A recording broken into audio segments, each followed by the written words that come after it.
I mean, everyone can have a good idea, but like, can people be up here for 4 months, for 8 hours a day, in this weather, with this height? And we carried all the cement on our backs. You don't do this with everybody.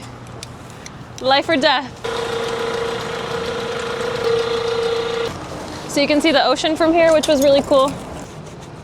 The vulnerability of having your piece when it's not done or not the way you like it on the freaking street for everyone to judge. That's like a whole nother level of insecurity that I got to with this piece. At a certain point you have to just settle because you're like dealing with a beast, like an 820 square foot, 80 feet tall beast that's, no, it's not like you're in your studio adjusting the contrast.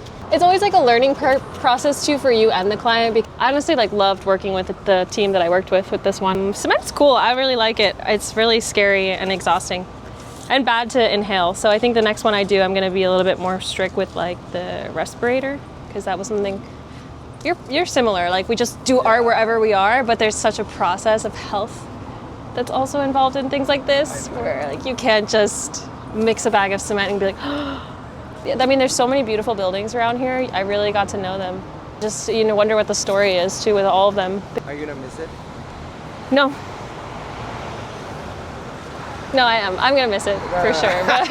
But like, not. It's tiring. It's really tiring. I mean, everyone can have a good idea, but like, can people be up here for 4 months, for 8 hours a day, in this weather, with this height? And we carried all the cement on our backs up the ladder.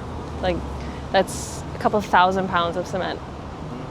So yeah, sure, like could make a pretty drawing of this, but to execute it, no. And it's really thanks to Lee, like my husband Lee. I was like, I can't talk to anyone, I can't do anything, I can't, because even if I would finish working here at my house, I would just be staring at pictures of it, drawing on it on my iPad, thinking about it, obsessing about it. It became something that fucking consumed me, to a point where I was like not myself. I was keeping it together for a lot of people who knew me, but I had a lot of meltdowns on this machine. Shit, I have so much more exhausting work to do. Like, I don't know if I can keep this pace up. It's like running the most difficult marathon you've ever run and then doing 1/8 of the marathon and then thinking, holy fuck, I cannot keep going because I feel like death, like spiritually, mentally, emotionally, everything. But then that low where you feel so alone and so scared and vulnerable is the moment where you really got to say, fuck, I got to finish this. And there's no one that's going to help me. Like an interesting place to be, because it's not all construction, it's not all creativity. It's like this beautiful between. I gain a lot of respect for people in Asia and people in the Philippines, and I mean, even architecture and manual laborers here who do like the intricate, beautiful cement work that you see in Old San Juan, or the moldings, like all the facades that are gorgeous. You get a lot of respect when you do one. You realize they're making up a lot of things. I think as artists, there's so much of our existence is tied to our name and people knowing, oh, so-and-so did that or this or that's a you know?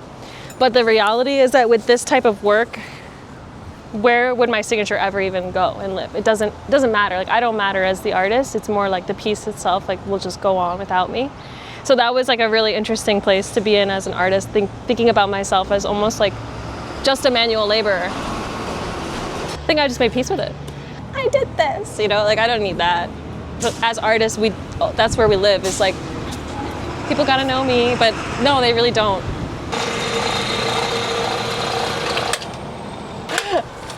We gotta stop.